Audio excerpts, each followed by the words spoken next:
Thanks for joining us on Plus TV Africa. My name is Felicity Ezewike. News just reaching us is that a diesel tanker exploded around the EcoBank head office in Victoria Island, Lagos, causing a fire outbreak. According to eyewitnesses, the incident occurred at about 8:40 a.m. this morning when a diesel tanker was discharging diesel close to a generator that was turned on. This resulted in an explosion and subsequently a fire outbreak. Operatives of the Lagos State Fire Service have reportedly brought the fire under control. So far, there have been no report of casualties. We will bring you updates as the story develops. President Muhammadu Buhari has pledged the continuous support of the country for the fight against terrorism and other crimes, especially in the western central sub-regions of Africa. The president made the promise on Monday in Lome, the Togolese capital, during a joint summit of the Economic Community of West African States and the Economic Community of West African States. President said, and I quote, "Nigeria will continue to support any effort directed towards peace building, security and stability, as well as the fight against terrorism and violent extremism in our two sub-regions and the world at large, as an active member of the Global Counter-Terrorism Forum," end of quote. To ensure maritime security and effective border control, President Buhari appealed for inter-regional collaboration. The presidency has reacted to allegations that President Muhammadu Buhari has a hand in the ongoing crisis at the Benue State House of Assembly and efforts to impeach Governor Samuel Ortom. Special advisor to the president on media and publicity, Femi Adesina, in a statement said Buhari would never be part of any unconstitutional act. According to him, any attempt to link the president to dishonorable past when minority number of lawmakers removed governors will not stick. Adesina added that such people preach separation of powers and true federalism when it suits them, and in another breath they call on the president to interfere brazenly in affairs at state level. He reaffirms that the president will be guided by the Constitution at all times, no matter the attempt to entangle him in unwarranted controversies. The Senate President, Dr. Bukola Saraki, and the Speaker of the House of Representatives, Yakubu Dogara, has faulted the attempt by 8 out of the 30 members of the Benue State House of Assembly to impeach Governor Samuel Ortom. In a statement jointly signed by their media aides on Monday, both leaders described the situation in Benue as a desecration of the legislative sanctity. They argued that the action of the Benue lawmakers on the platform of the All Progressive Congress in the House was illegal. The National Assembly leaders warned that the situation in the Benue Assembly has grave implications for the nation's democracy. They, however, said they would work with lawmakers in both chambers of the National Assembly to prevent any attempt to destroy any state legislature. The All Progressive Congress yesterday dissolved the executive committee of the party in Kwara State. The decision was taken by the party's National Working Committee, which also asked a caretaker committee led by Honorable Bashir Bolariwa to run the party pending the election of new leaders. Caretaker committees will be appointed at the ward and local government levels. The dissolved State Executive Committee, which is loyal to Senate President Bukola Saraki, is led by Alhaji Ishola Balogun Fulani, who has been openly castigating the party along with other leaders in the state. It was learned that the decision was taken because of alleged disloyalty by the Balogun Fulani-led APC executive. Meanwhile, the Kwara State chapter of the All Progressive Congress has rejected the dissolution of its executive committee by the party's National Working Committee. In a statement by its publicity secretary, Buhari Suleiman, the party said the purported dissolution of its executives at the ward, local government and state level was not only outrightly unlawful, but also null and void. A federal high court in Abuja has ordered the Independent National Electoral Commission (INEC), the All Progressive Congress (APC), and the APC National Chairman Adams Oshomole not to conduct any Congress in Imo State until August 21st. The vacation judge, Justice Babatunde Kadri, also ordered the plaintiffs, Senator Osita Izunaso, Senator Ben Wajimogu, Mr. Matthew Omegara, Mr. Hilary Eke and Mr. Patrick Uzoku to maintain status quo until the set date. The judge gave the order on Monday while ruling on an application filed by the counsel to the plaintiffs, Mr. Ahmed Raji. Raji had asked the court to restrain all parties in the matter from conducting any primary in the state, ward or local government until the next adjourned date after suit. The Nigerian police force has bust a kidnapping syndicate based in its federal capital territory, Abuja. Parading the suspect at the police command headquarters located at the nation's capital, the police said that 2 suspects were rescued, though one was later found out to be the mastermind of the kidnap. On the 20th of July, 2018, police operatives attached to the Command Special Anti-Kidnapping Squad, following a discreet investigation, arrested the above-named suspects for conspiring to kidnap Nnamdi Adimoha and Emeka Emmanuel, both staff of Day Spa. The victims were held hostage for about 5 days before they were rescued from the Karimu apartment of one of the suspects, Joseph Raphael. Were you tortured? Were you maltreated? How many yes. days were you kept? This 4 days. So that 4 days they were torturing you? Torturing us, yeah. How much is it demand? Yeah, demand 10 million. The Nigerian Air Force has dislodged Boko Haram terrorists from Tongula village, about 9 kilometers southwest of Dikwa in Borno State.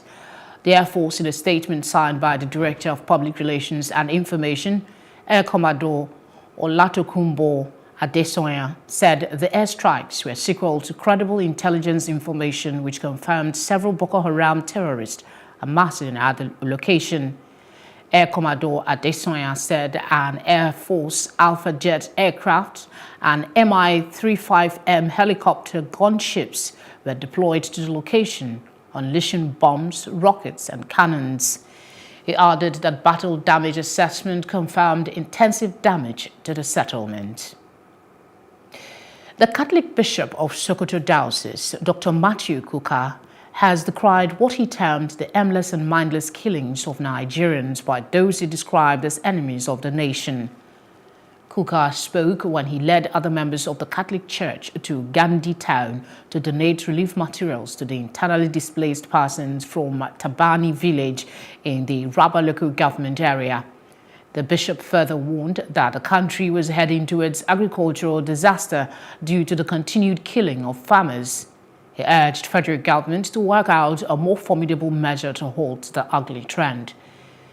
The bishop reiterated the importance of solidarity in these trying times to send out a strong message to evil-minded individuals. The relief materials donated by Bishop Kuka included bags of rice, medicals and consumables, bales of wrappers and detergents, among others. The United States has condemned the repeated killings in the country and asked the federal government to step up efforts to arrest the situation. The charge d'affaires at the U.S. Embassy, Mr. David Young, said this on Monday while addressing a peace and security conference in Plateau State. He highlighted the steps to be taken to end the cycle of violence in the troubled states and other parts of the country. He explained that the first step was to bring criminal actors arrested in connection with the attacks to justice by promptly arraigning them to face charges in the court of law. Zimbabwean President Emmerson Mnangagwa and his opposition rival Nelson Chamisa are reportedly said to be in a neck-to-neck race with the first batch of election results expected on Tuesday morning.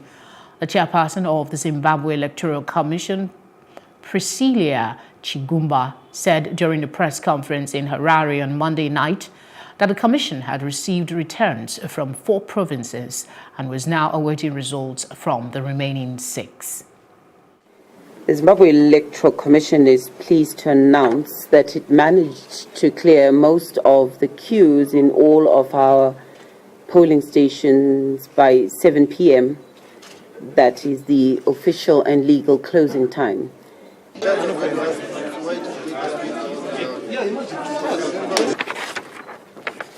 Vote counting has commenced in some areas in terms of the provisions of the law. This counting is conducted in the presence of agents observers, and members of the press at polling station level. Away from election matters, the American pop singer Madonna on Monday launched a $60,000 fundraiser to support her work with children in Malawi. In the first 24 hours, the pop icon has already raised more than $10,000. The rebel heart singer, who has adopted 4 children from the African nation in the past 10 years, said 100% of every contribution would be directly sent to her Raising Malawi Foundation's rural orphanage, Home of Hope. Madonna launched the fundraiser, which will run throughout August, through her Facebook page to mark her 60th birthday on August 16. Madonna established the non-profit Raising Malawi in 2006 to provide health and education programs, particularly for girls. When we return, we'll bring you the latest update on a former aide to President Trump, that's Manafort, as he goes on trial over Russian meddling in the U.S. election and much more. Don't go away.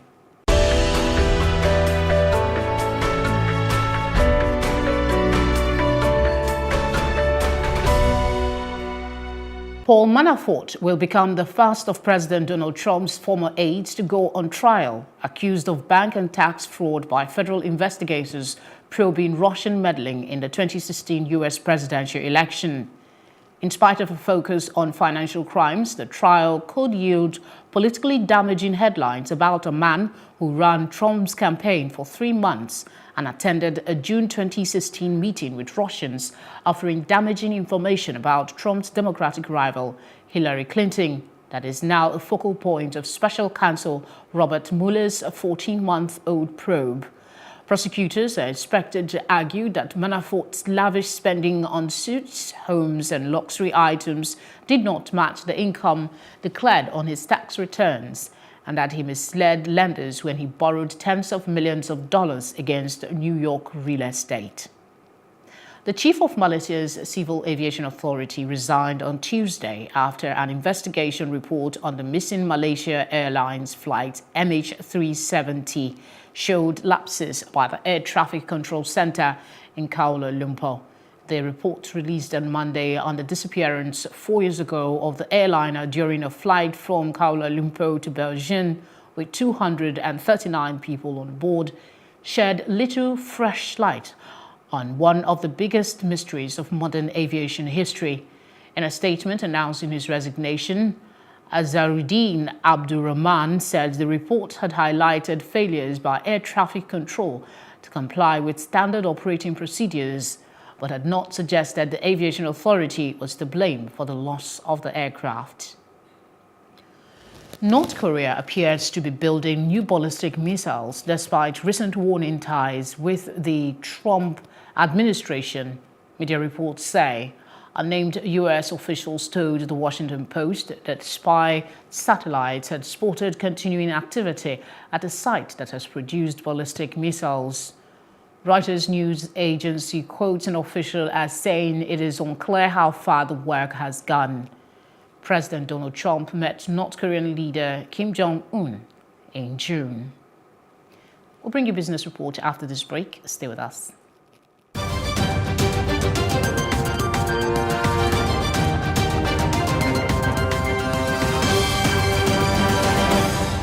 According to reports released by the World Bank titled Connecting to Compete, advanced economies remain top in trade logistics.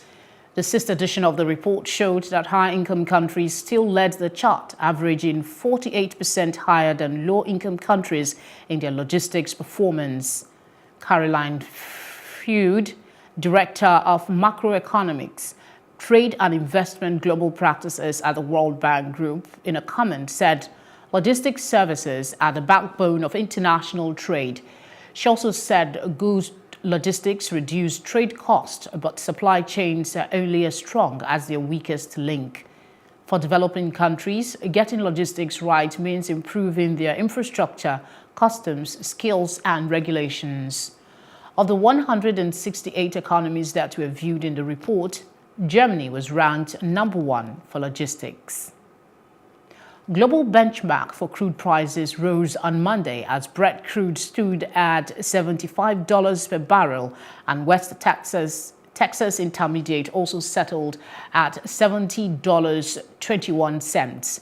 This made Brent crude go up by 76 cents from its initial price of $75.52, while WTI rose by $1.51. This shows a contrast as crude production in July rose to 32.64 million barrels per day, a 70,000 increase, but oil prices have risen in recent weeks. However, supply for crude oil in the international market has suffered disruption within the Middle East, largely after 2 ships were attacked by Yemen's Iran-aligned Houthis. Still ahead on Plus TV News is our roundup on entertainment and sport. We're back in a moment. And in entertainment, popular Nigerian singer Wizkid has bagged an endorsement deal with Ciroc, the vodka drink. The star boy made the disclosure recently on social media, saying officially with Ciroc. He gave out a shout out to brands under his belt as well, including Pepsi, Nike, Dolce & Gabbana. The vodka brand is produced and marketed by the British-based multinational alcoholic beverage maker Diageo.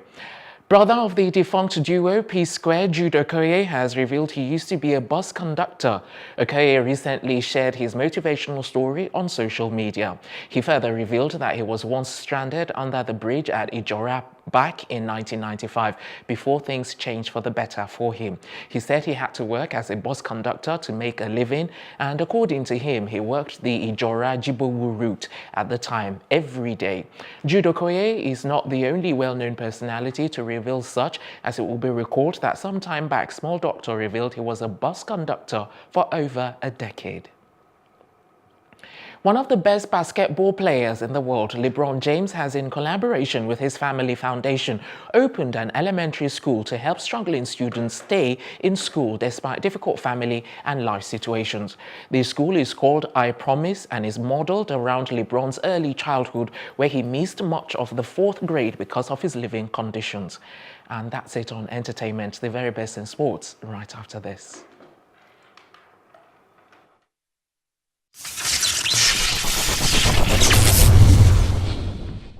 Hello and welcome to Sports Update on Plus TV Africa. I am Udoka Njoko. Straight to the news today. Andreas Heraf, who was appointed technical director of the New Zealand women's team in April 2017, has resigned after 13 players refused to play for the Austrian. And the players had written to the New Zealand Football Association to complain about Heraf stating allegations of bullying, intimidation, and a culture of fear. Heraf had been on special leave since June, when New Zealand Football announced an independent review into the team's environment and culture. Former Austria midfielder Heraf was appointed technical director in April 2017 and became head of coach in December. A newly promoted Premier League side Fulham have completed the signing of Alexander Mitrovic from Newcastle United on a permanent deal. He put pen to paper on a 5-year contract for an undisclosed fee. And the Serbian international striker impressed while he was on a short-term loan at the London club last season, scoring 12 goals in 17 appearances to help the Cottagers secure a return to top-flight football, and that form has prompted the club to sign him on a permanent deal. And the Dutch goalkeeper Martin Stekelenburg has signed a 2-year contract extension at Everton ahead of the new season until 2020. Martin Stekelenburg joined the Toffees from Fulham in 2016 and has made 19 Premier League appearances for the Merseyside club. And he has played second fiddle to Jordan Pickford at the club since the English international goalkeeper was signed from Sunderland last summer, partly due to a groin injury which ruled him out for the majority of last season. And that's all on Sport Update on Plus TV Africa. I am Udoka Njoko. Many thanks, Udoka. That's how we wrap up our roundup of events at this hour. We'll bring you more headlines making the news much later. Do join us again. My name is Felicity Ezewike, wishing you a lovely day.